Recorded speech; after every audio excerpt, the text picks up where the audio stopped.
Alors, j'aimerais continuer dans le message qui a été donné la semaine dernière par Gaëtana. Gaëtana a donné un super message justement sur la thématique du disciple. Pour ceux qui n'étaient pas là, vous pouvez rattraper cela en allant sur justement notre chaîne YouTube ou en podcast. Vous pouvez réécouter. Je vous encourage à réécouter ce message. Et elle a parlé de 3 choses. Être un disciple, ça a un coût. Elle nous avait parlé de ça. Être disciple, c'est avoir une mission, vous vous souvenez, et puis un style de vie. En tout cas, moi, ça m'a parlé. J'ai repensé à ça cette semaine, à ce message, et j'aimerais continuer justement dans cette dynamique et sur ce sujet qui est le véritable disciple.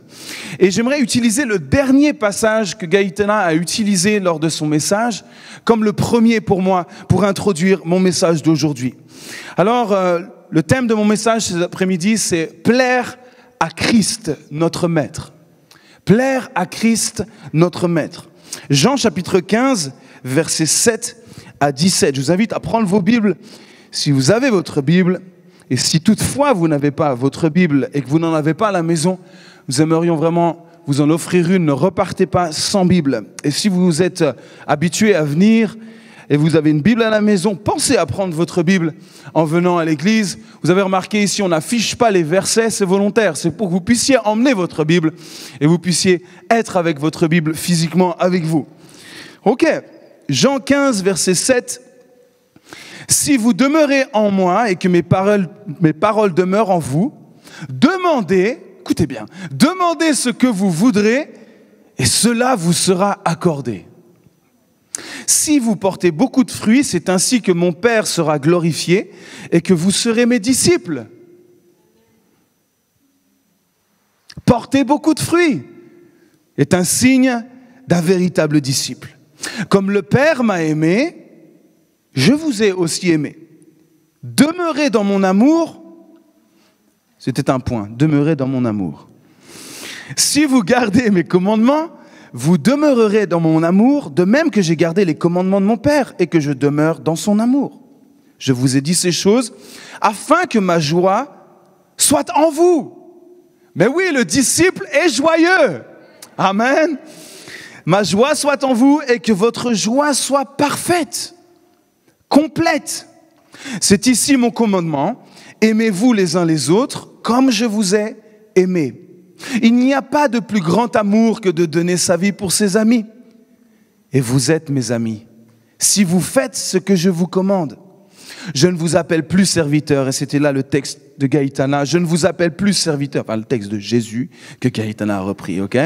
Je ne vous appelle plus serviteur, parce que le serviteur ne sait pas ce que fait son maître, mais je vous ai appelé ami, parce que je vous ai fait connaître tout ce que j'ai appris de mon Père. Même Jésus a dû apprendre. Ce n'est pas vous qui m'avez choisi, mais c'est moi qui vous ai choisi. Et je vous ai établi afin que vous alliez et que vous portiez du fruit et que votre fruit demeure. Afin que ce que vous demanderez au Père en mon nom, il vous le donne. Ce que je vous commande, c'est de vous aimer les uns les autres. Ah, quel texte fabuleux. On pourrait s'arrêter à chaque phrase de ce texte, tellement c'est dense, il y a tellement de choses à dire. Mais mon thème d'aujourd'hui, c'est plaire à Christ notre Maître. Je crois qu'on est tous d'accord pour dire que Jésus est l'exemple parfait. Amen, on est d'accord avec ça? Pourquoi? Parce qu'il a été parfait du début jusqu'à la fin. Et jusqu'à aujourd'hui encore, parce qu'il est vivant, il reste l'exemple parfait.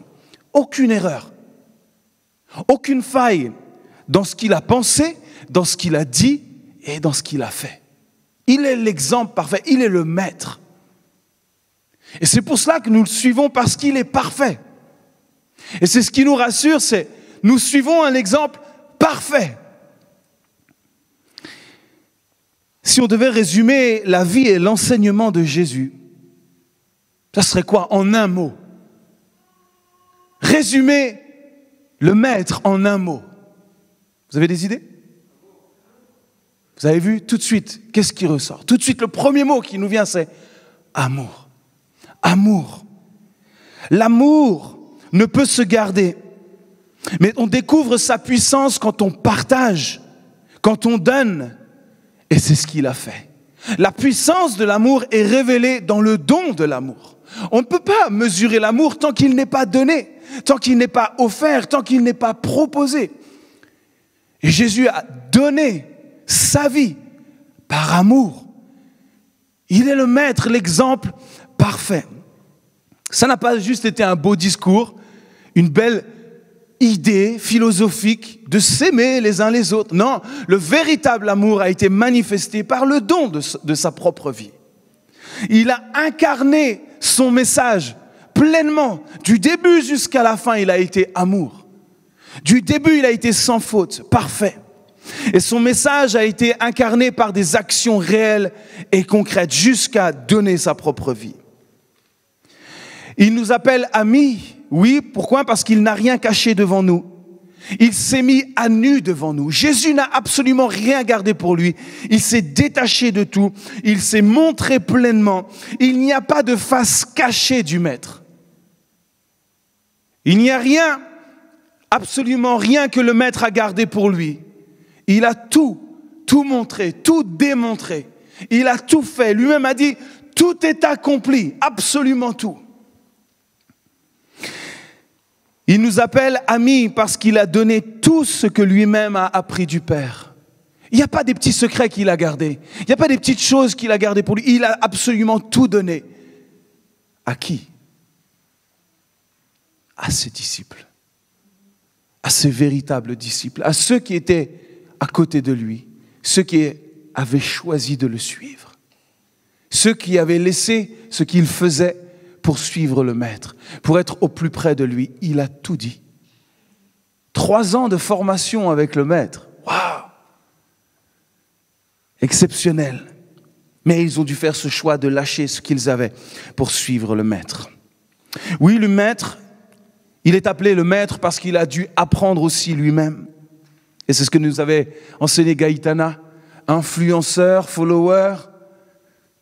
Jésus a dû apprendre aussi. Apprendre de son Père. Mais quand il est remonté au ciel, il est remonté vide. Il avait tout donné. Il n'avait rien gardé pour lui. Tout était accompli. Le véritable disciple, et c'est ce que nous voulons tous être, n'est-ce pas? De véritables disciples de Jésus-Christ. Il ne suit pas uniquement une liste de règles, une liste de commandements, une liste d'ordres. Mais le véritable disciple, il a été choisi pour vivre la puissance d'une relation personnelle avec le Maître. Vous avez été choisi, j'ai été choisi. Je peux aimer le Christ, je peux aimer le Maître parce qu'il m'a aimé le premier. Il m'a choisi pour découvrir son amour. Il m'a tout donné. Il me donne la possibilité de tout connaître. Si je choisis d'être son disciple. Apocalypse 19. Aujourd'hui, on va voir pas mal de versets ensemble. Restez bien attentifs, accrochés. Apocalypse 19, versets 1 à 8. Puis j'entends la voix forte d'une foule très nombreuse. On dirait le bruit des vagues de la mer ou le bruit de grands coups de tonnerre. Cette voix dit: chantez la louange de Dieu. Oui, maintenant le Seigneur, notre Dieu Tout-Puissant, gouverne comme roi. Réjouissons-nous, soyons heureux et rendons-lui gloire. En effet, c'est maintenant le mariage de l'agneau. Écoutez, celle qu'il a choisie. Celle qu'il a choisie pour lui s'est faite belle. Celle qu'il a choisie, l'épouse que nous sommes, l'épouse que nous représentons en tant que corps de Christ, en tant que future épouse de Christ, son Église, qui a été choisie pour lui, s'est faite belle. Vous auriez dû voir Fiona la semaine dernière. Elle n'est pas venue en jogging et en savate, hein? Elle s'était faite belle. N'est-ce pas, Kevin? C'était beau, magnifique. Et c'est normal, ce jour si important. De la même manière, Est-ce que nous attendons ce moment où nous allons rencontrer notre Maître? Et si nous l'attendons avec impatience, cela doit nous motiver et nous donner de la force, du courage pour nous apprêter et nous faire beaux et belles. Pour vêtements, elle a reçu un habit de toile fine, brillante et pure. La toile fine, ce sont les actions justes de ceux qui appartiennent à Dieu. Waouh! L'épouse s'est faite belle. Nous avons été choisis pour être l'épouse du Christ. Tant attendue, tant désirée. Quand nous devenons un véritable disciple, nous cherchons à nous faire le plus beau ou la plus belle pour notre Maître. Nous cherchons à lui plaire. Nous voulons que quand son regard se porte sur nous, que son cœur soit heureux, impatient de nous retrouver, dans la hâte de dire « Oh, ce jour des noces, je n'attends que ça. » L'amour est ce qui qualifie notre relation avec le Maître. Et il nous a donné un vêtement dont il nous faut se revêtir dès maintenant. Effectivement, en Genèse 3, verset 21, nous rappelle que l'homme, la femme, Adam et Ève, ont cherché à se vêtir, eux, suite à la chute, suite au péché. Ils se sont dit, vite, il faut qu'on trouve de quoi nous cacher, de quoi cacher qui nous sommes. Et là, ils vont chercher à bricoler quelque chose et la seule chose qu'ils vont trouver, c'est feuilles de vigne. C'est ça? Mais il n'y a pas de piège. Je pose des questions, tout le monde me regarde comme ça, mais est-ce qu'il y a une feuille de vigne? Oui, feuille de vigne. Vous savez que la feuille de vigne est une feuille qui peut donner de l'urticaire quand même.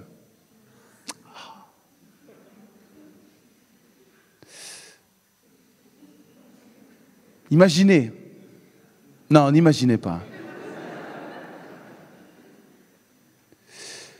Ils ont essayé de bricoler un truc là, de cacher la misère avec ce qu'ils ont pu trouver. Ça ne devait pas être bien agréable. Je ne sais pas s'ils l'ont gardé longtemps, cette feuille. Mais Dieu est venu, lui-même.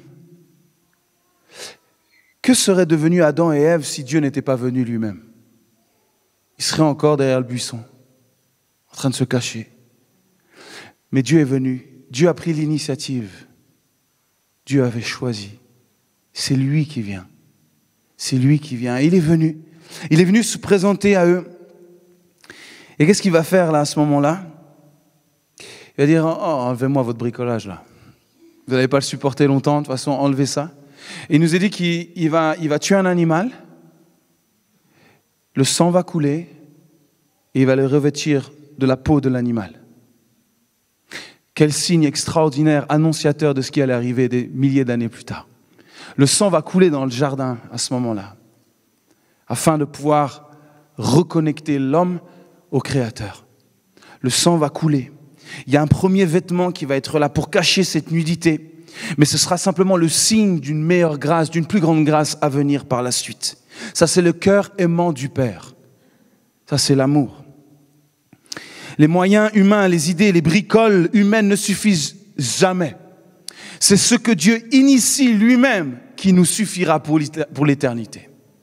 Et nous devons prendre en considération ce qu'il donne.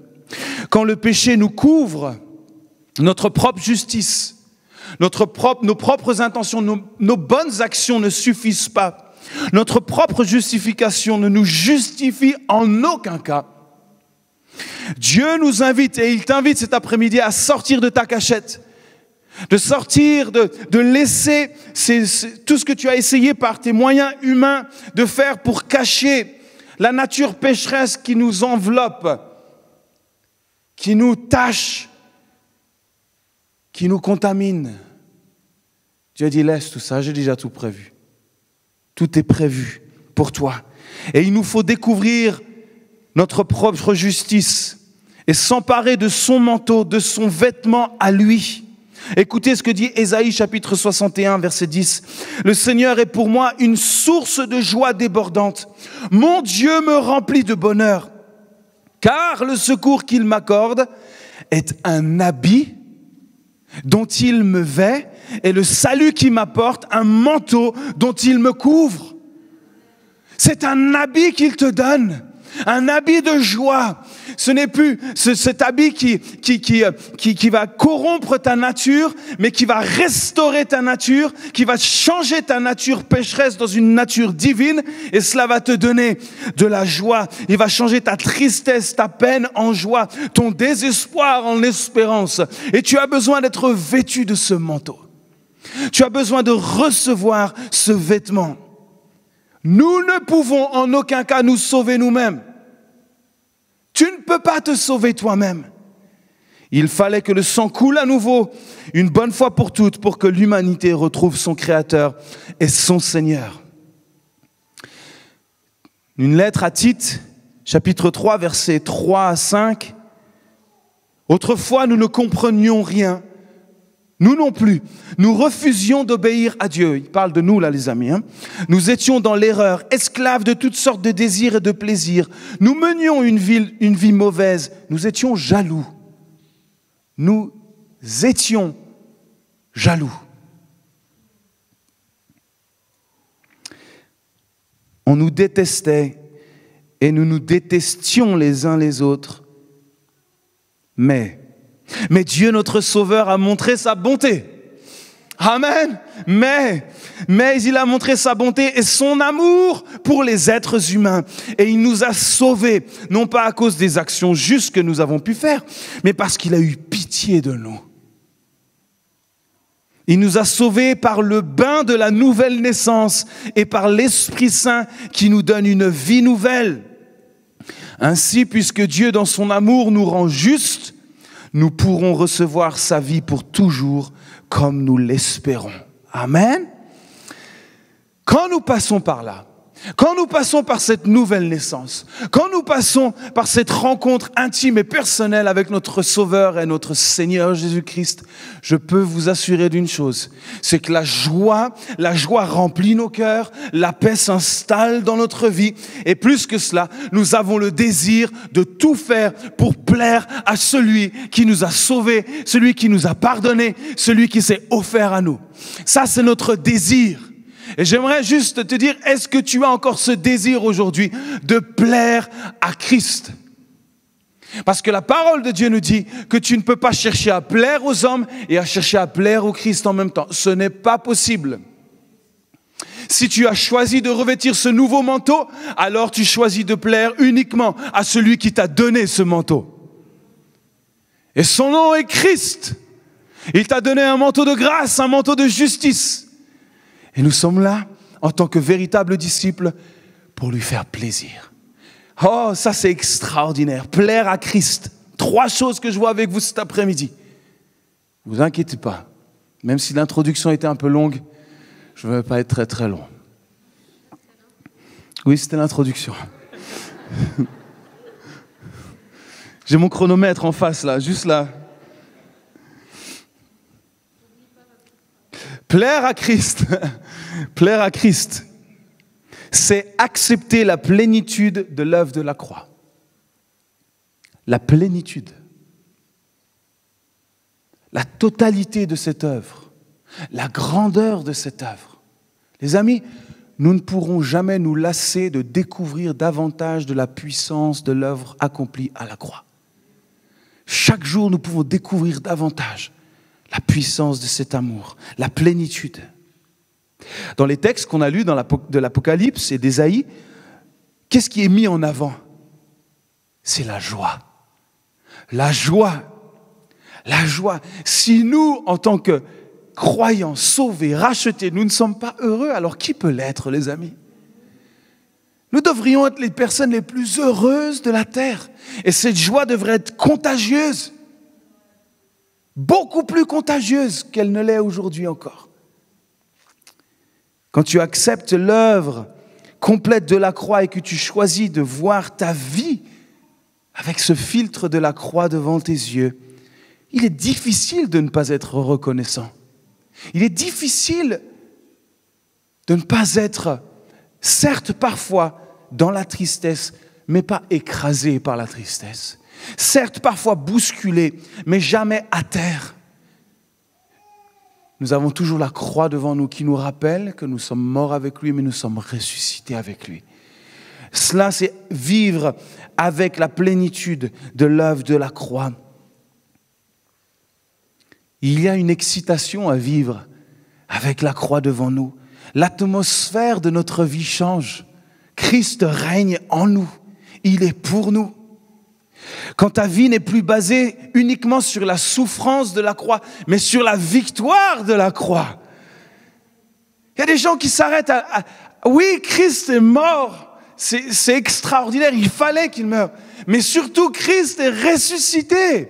Il est vivant, il a vaincu la mort, il a vaincu le péché, il a vaincu la maladie. C'est ça qui donne de la joie. Et quand parfois dans notre vie, effectivement, nous aussi parfois, même sur le chemin d'un bon disciple, il arrive parfois que nous puissions chuter, faire des erreurs, retomber dans des vieux travers. Mets la croix devant toi. Mets la croix.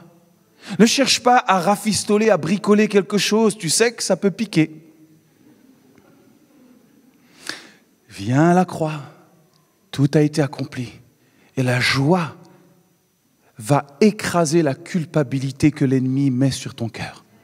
Parce qu'il est l'accusateur. Et il viendra t'accuser. T'as vu? T'es encore tombé dedans. Et toi, maintenant, tu vas aller à l'église. Ben, regarde ta vie, regarde ce que tu as fait cette semaine. Et il vient accuser. Il vient piquer nos pensées, piquer nos cœurs. Mes amis, rappelez-lui quel est son sort à lui aujourd'hui. Oui, c'est vrai. Moi, j'ai fauté. Mais moi, je suis pardonné. Mais toi, tu es sous mes pieds. Je suis effectivement mort avec Christ, mais je suis ressuscité avec Christ. Et ta place, elle est sous mes pieds. Alors maintenant, je te casse les dents, ferme ta bouche. Et maintenant, c'est plus toi que j'écoute. La Bible dit, on casse les dents à l'ennemi. Soyons un peu plus virulents avec notre foi. Cassons-lui les dents, cassons-lui la bouche un peu. Tu as le droit de lui dire, ferme-la maintenant. Tu as le droit d'être virulent comme ça. Tu as le droit. Avec lui, tu as le droit. L'Esprit de Dieu, vous savez ce qu'il est en train de faire actuellement dans notre Église, dans notre vie et dans l'Église en général. Vous savez ce qu'il est en train de faire? Vous savez que l'Esprit de Dieu est en mouvement. Il est à l'œuvre. Et qu'est-ce qu'il fait, l'Esprit de Dieu, le Saint-Esprit? Qu'est-ce qu'il fait? Il est en train de préparer l'épouse. Il est en train de la rendre la plus belle possible. Il la prépare pour qui? Pour le Christ, pour le fiancé. Il prépare, il est en mouvement pour que nous puissions être de plus en plus beaux, de plus en plus belles. Que nous puissions refléter la gloire du ciel. L'Esprit de Dieu est en train de guérir des cœurs. Il est en train de restaurer des âmes. Il est en train de restaurer des relations. Il est en train de restaurer les cœurs brisés. Il est en train de guérir des corps. Il est en train de guérir. Il est en train de délivrer. Pourquoi? Pour rendre belle l'épouse. Laissons l'œuvre du Saint-Esprit faire. Laisse l'Esprit de Dieu agir dans ta vie. Laisse le mouvement de l'Esprit de Dieu faire son œuvre unique et son œuvre parfaite. Laisse-le faire. La clé cet après-midi, c'est de lui faire totalement confiance.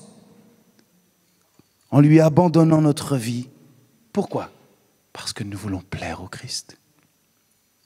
Et le seul moyen de plaire à Christ, c'est de s'abandonner totalement dans les mains du Saint-Esprit. Saint-Esprit, fais ton œuvre.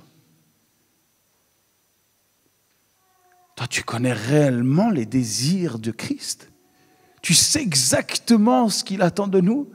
Alors, révèle-toi à moi, change-moi, façonne-moi. Je vais être de plus en plus beau pour lui. Je vais être de plus en plus belle pour lui. Et je veux que nous soyons tous ensemble de plus en plus beaux pour lui. Si nous voulons plaire à Christ, alors il nous faudra apprendre à faire confiance au Saint-Esprit.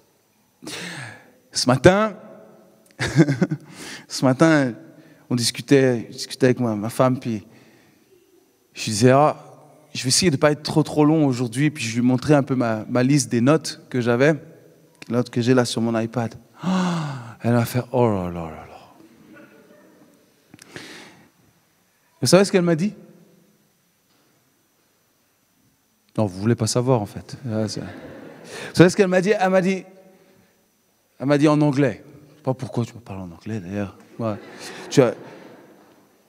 Trust him and shut up. Voilà ce qu'elle m'a dit. Pour ceux qui ne connaissent pas l'anglais, ça veut dire t'es le meilleur, mon amour.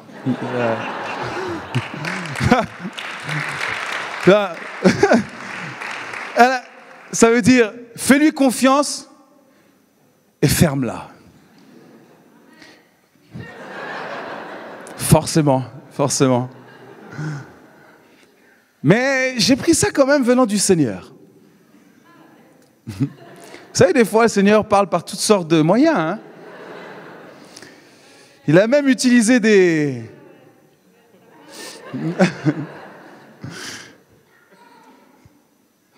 Je crois que parfois, nous devrions apprendre à nous taire davantage pour le laisser nous parler, pour le laisser nous changer, nous transformer. Parce que la finalité, c'est que nous ne pouvons pas nous changer nous-mêmes. C'est lui qui nous change. C'est lui qui nous façonne. C'est pour ça que le Saint-Esprit n'est pas une option dans la vie d'un disciple. Ce n'est pas possible. Il est indispensable. Il est ce souffle dont nous avons besoin. Et nous devons, nous aussi, accepter de nous mettre à nu devant lui pour qu'il fasse son œuvre. Nous remettre à nu. Dieu ne veut pas notre sainteté. Écoutez bien, Dieu ne veut pas notre sainteté, mais il souhaite sa sainteté en nous. Il y a beaucoup de gens qui cherchent à être saints par eux-mêmes. Ils font beaucoup de choses, ils s'agitent pour beaucoup de choses. Et surtout, ceux qui essayent par eux-mêmes, c'est souvent ces personnes-là qui jugent les autres. Ils disent, tu devrais faire comme ça. Fais comme ça, je te dis. C'est ce que la Bible dit. Et souvent, ils ont un regard qui juge, qui pointe, qui épie un petit peu comme ça. Parce qu'eux-mêmes n'ont pas trouvé la sainteté en Christ. Oui, effectivement. Quand tu trouves la sainteté en Christ, mon ami, tu n'as pas besoin de me le dire. Je veux faire plaisir à Jésus. Je veux suivre Jésus. Il est mon maître, il est mon exemple parfait. Je veux remettre ma vie en règle. Je veux mettre ma vie en ordre. Je veux laisser le Saint-Esprit faire. Et surtout pas taire sa voix, mais au contraire, qu'elle prenne davantage de place. La sainteté, c'est le don de la grâce de Dieu. Et Jésus cherche une fiancée pure, sans tache.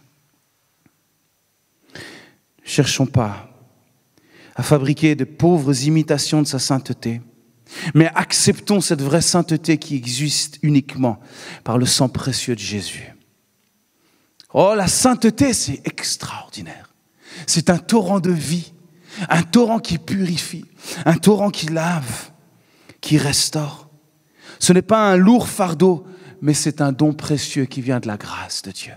Je suis saint en Jésus-Christ. Amen. Vous êtes des saints. La parole vous appelle des saints. Vous qui êtes en Jésus-Christ, vous êtes appelés saints. Regarde la personne à côté de toi et dis, tu es saint. Tu es une sainte. Saint Thomas, Saint Josias, Sainte Sarah. Hein? Souvent, nous ne voulons pas assumer ce statut. Pourquoi? Parce que nous n'avons pas eu la révélation que nous sommes réellement saints. Nous ne voulons pas assumer. Pourquoi? Parce que nous regardons notre vie et disons, finalement, non. Accepte pleinement la grâce de Dieu. Accepte de préserver la plénitude de l'œuvre de la croix dans ta vie. Et tu verras que tu vivras fièrement en tant que saint et sainte. J'ai été choisi. Et c'est mon deuxième point.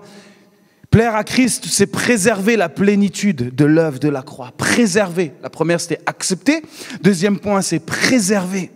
C'est notre cadeau. je préserve. Si nous n'avons rien à faire pour recevoir la grâce, nous devons en prendre soin. Prenez soin de ce cadeau, de cette grâce qui nous a été faite. C'est vrai, le chemin est parfois long, semé d'embûches, de joie, de peine, de victoire, de lutte. Et il nous faut sans cesse, encore une fois, mettre la croix. Apocalypse 2, versets 2 à 7. Je connais tout ce que tu fais. Je connais tes efforts, ta patience. Je le sais, tu ne peux supporter les gens mauvais. Certains disent qu'ils sont apôtres, mais ils ne le sont pas. Tu as vu ce qu'ils valaient. Tu as compris qu'ils mentaient. Oh. Tu restes patient. Tu as souffert à cause de moi et tu n'as pas été découragé. Mais, j'ai un reproche à te faire. Tu ne m'aimes plus comme au début. Oh, c'est dur ça. Dans une histoire d'amour, c'est dur d'entendre ça. Tu ne m'aimes plus comme avant. Ça a changé entre nous. C'est plus comme avant, c'est plus pareil. C'est plus comme au début, je vois plus tes yeux qui brillent. Je ne ressens plus ton cœur qui brûle pour moi. Tu ne m'aimes plus comme avant. Souviens-toi, tu avais bien commencé et puis tu es tombé. Change ta vie et agis comme tu agissais au début. Si tu ne changes pas, je vais m'approcher de toi et je vais enlever ta lampe de sa place. Pourtant, tu as quelque chose de bon. Comme moi, tu détestes les actions du groupe, bref, d'un groupe religieux. Celui qui a des oreilles, qu'il écoute ce que l'Esprit Saint dit. Au vainqueur, je donnerai à manger le fruit de l'arbre de vie qui est dans le jardin de Dieu. Tu ne m'aimes plus comme au début. Vous savez, vous pouvez tromper beaucoup d'hommes. Vous pouvez tromper tous les hommes. Mais vous ne tromperez jamais Dieu. Jamais. Parce qu'il sait exactement ce qu'il y a au fond de chacun de vos cœurs. Il voit tout. Il connaît tout. Nous ne pouvons pas le tromper. Comme toute relation non entretenue, non gardée, non chérie, non préservée, c'est une relation qui va se détériorer. Oui, nous sommes sous la grâce, mais nous devons prendre soin de cette grâce, honorer cette grâce. L'Esprit de Dieu, c'est exactement la position de nos cœurs face à Jésus. Il sait mesurer. La Bible nous dit même qu'il sait peser nos cœurs. Le poids de nos cœurs, le poids de l'amour que nous portons à Jésus, il sait ce qu'il y a. Et j'aimerais te dire, il sait exactement tout ce qu'il y a au fond de ton cœur. Il le sait. Mais j'aimerais nous rappeler que cet amour, cette grâce s'entretient. Nous devons prendre soin de cette grâce. Dans ce texte d'Apocalypse 2, on voit que Christ connaît nos efforts, ce qu'on fait, même la souffrance à cause de son nom. Ça veut dire qu'on peut souffrir pour son nom et puis en même temps, ne plus l'aimer comme avant.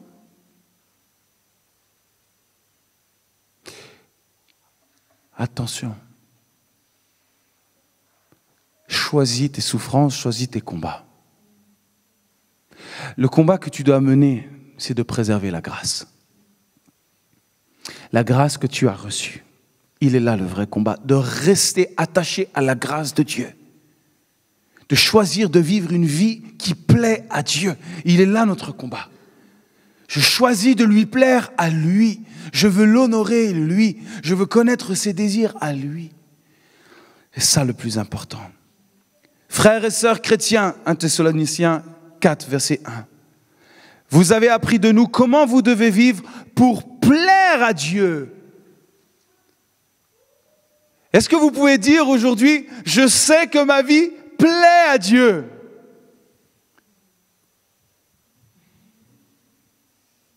Je le sais, je lui plais. Ce que je dis, ce que je fais, ce que je crois, ce que je suis, ça lui plaît. C'est ça qu'il attend de moi. Et c'est ça qui va t'apporter de la joie. C'est ça le vrai bonheur. C'est de vivre enfin une vie qui plaît à Dieu. Et ça, c'est ça la grâce. Dans la grâce, il y a la joie.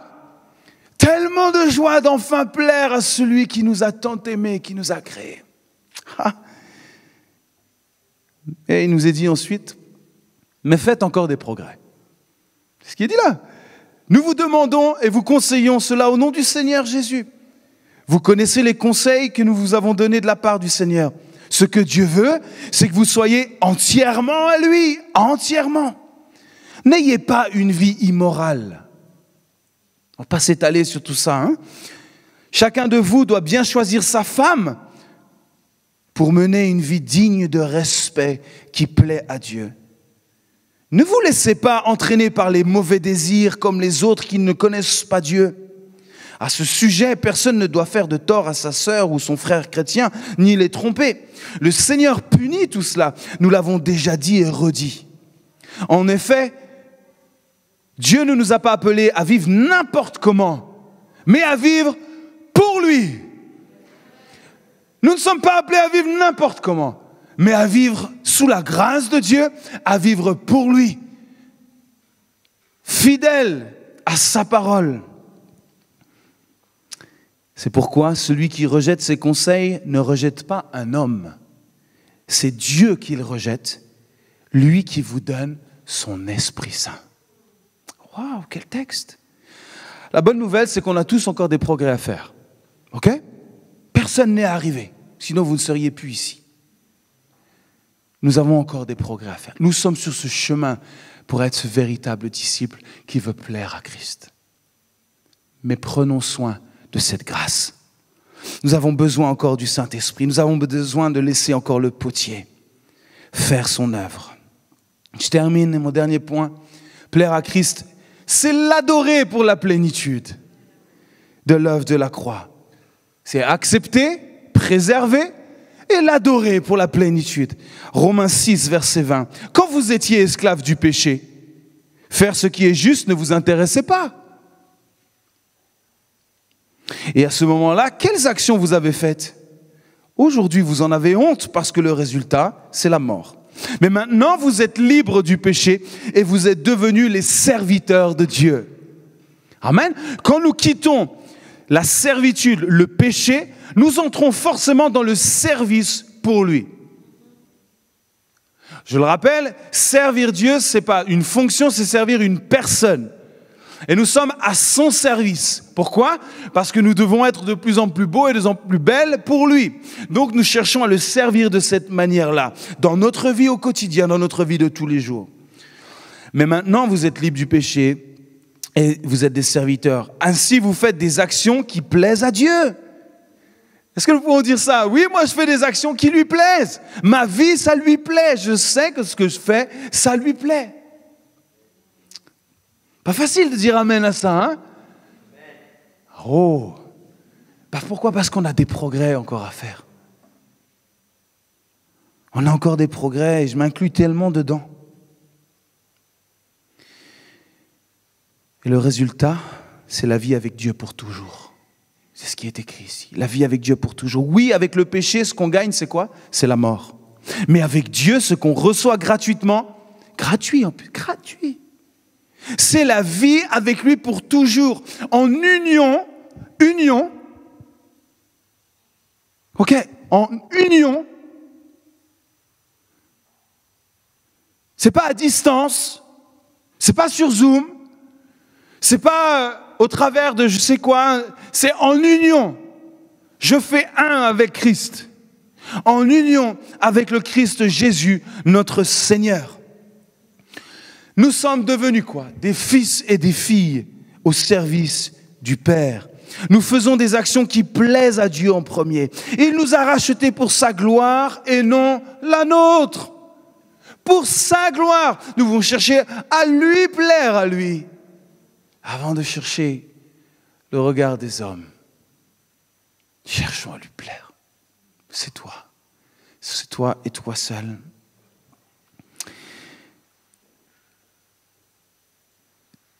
L'adoration. L'adoration n'est plus l'adoration quand elle reflète plus la culture qui nous entoure que Christ qui est en nous. Ce n'est pas de moi, c'est de Tozer. Mais c'est tellement puissant. Et je crois que nous avons besoin de noter ça au plus profond de nos cœurs, que la véritable adoration que Dieu recherche, c'est Christ en nous. La véritable adoration, c'est Christ en nous. Nous devons considérer son amour chaque jour un peu plus. Et ce que nous faisons aujourd'hui, doit être le fruit de cet amour uniquement. De cet amour qui nous lie.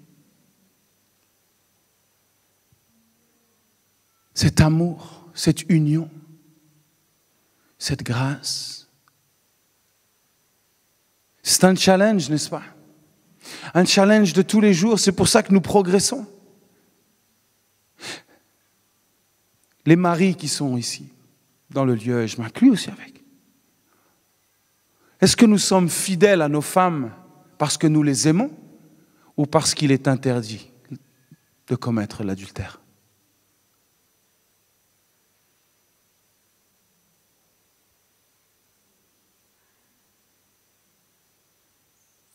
Et vous, épouses, est-ce que vous êtes fidèles à vos maris parce que c'est l'amour qui vous lie ou parce que vous savez que ce n'est pas bien d'être infidèle?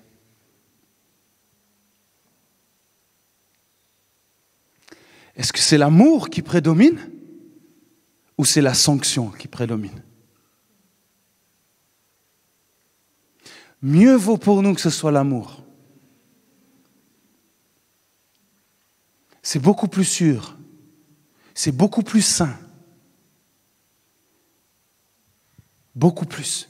C'est la même chose avec Christ. La même chose. Est-ce que nous faisons les choses parce que nous avons peur de la sanction derrière ou vraiment parce que nous l'aimons? C'est pour ça que ce texte de l'Apocalypse est fort. Tu te donnes, tu vois les choses. J'ai vu tous tes efforts. Mais je sais qu'au fond de ton cœur, tu ne m'aimes plus comme avant. Il n'y a plus l'amour.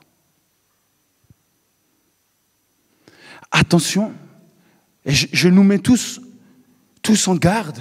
Attention, l'amour de Dieu s'entretient. Elle se garde, se préserve. Cette grâce est un don. Ce n'est pas un jouet.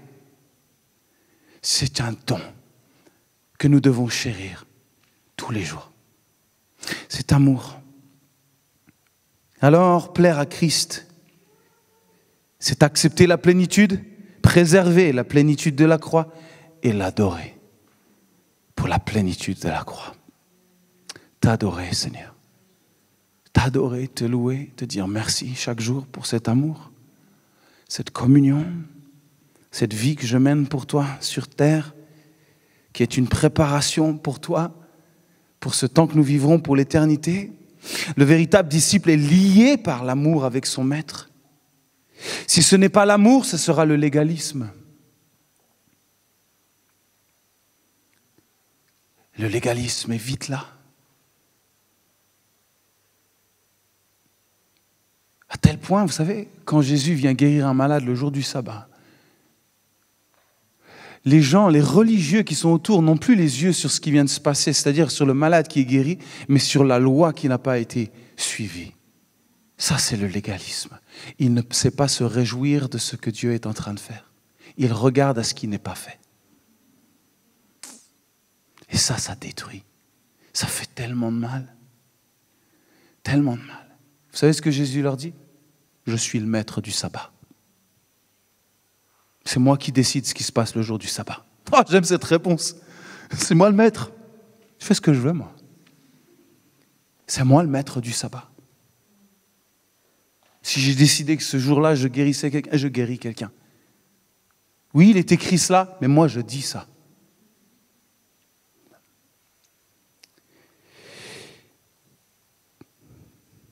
C'est un amour exclusif. Dieu ne se partage pas. C'est un amour exigeant. Et j'aimerais nous encourager à préserver ce nouveau vêtement que nous avons reçu.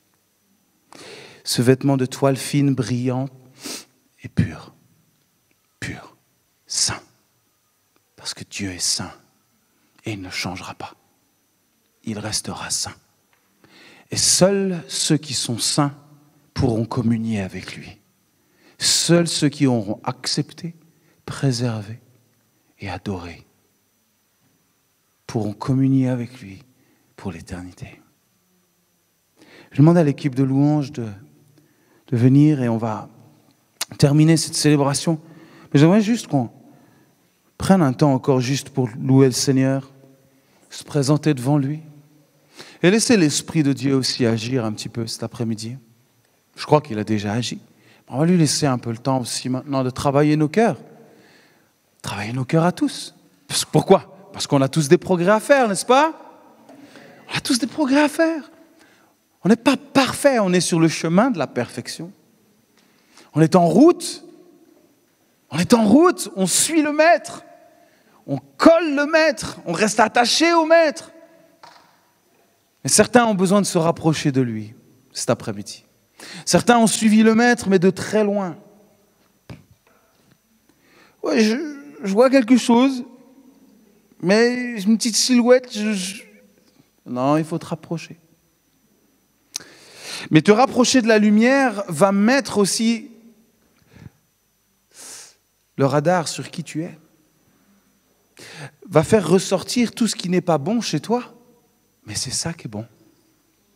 Tu as besoin de la lumière. Pourquoi ? Pour chasser l'obscurité. Et l'obscurité ne peut pas résister à la lumière. Quand la lumière vient, l'obscurité s'en va. Faites le test chez vous. Vous êtes dans le noir, vous allumez une allumette, la lumière vient, elle chasse au loin les ténèbres. C'est la même chose. Plus tu vas t'approcher de la lumière, plus tu vas découvrir qui tu es. C'est pour ça que plus nous marchons avec le Maître, plus nous sommes ce disciple véritable, plus nous allons découvrir même les choses que nous ne voyions pas au départ. Au début, on voit pécheurs, on voit les gros péchés, on voit plein de choses. On dit, oh là là, vite, le sang de Jésus. Et puis on chemine, puis on se rend compte que Dieu voit même des choses, mais il nous laisse le temps de nous approcher de lui.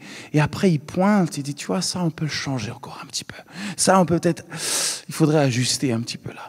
Là, il faudrait que tu progresses encore un petit peu là-dedans. Il faudrait encore que tu évolues dans ce domaine-là. Tu vois, il y a encore des choses à... C'est pas encore, on n'est pas encore arrivé là. C'est cette attitude de cœur à toujours laisser l'Esprit de Dieu nous révéler qui nous sommes afin que nous puissions changer. Veux-tu accepter là où tu en es cet après-midi pour laisser l'œuvre du Saint-Esprit se faire dans ta vie? Ou alors, vas-tu fermer le rideau? Tu vas dire non, moi c'est bon, je sais où j'en suis. Il est tellement plus préférable de laisser la lumière et le projecteur de Christ juste mettre un petit peu de lumière sur ta vie.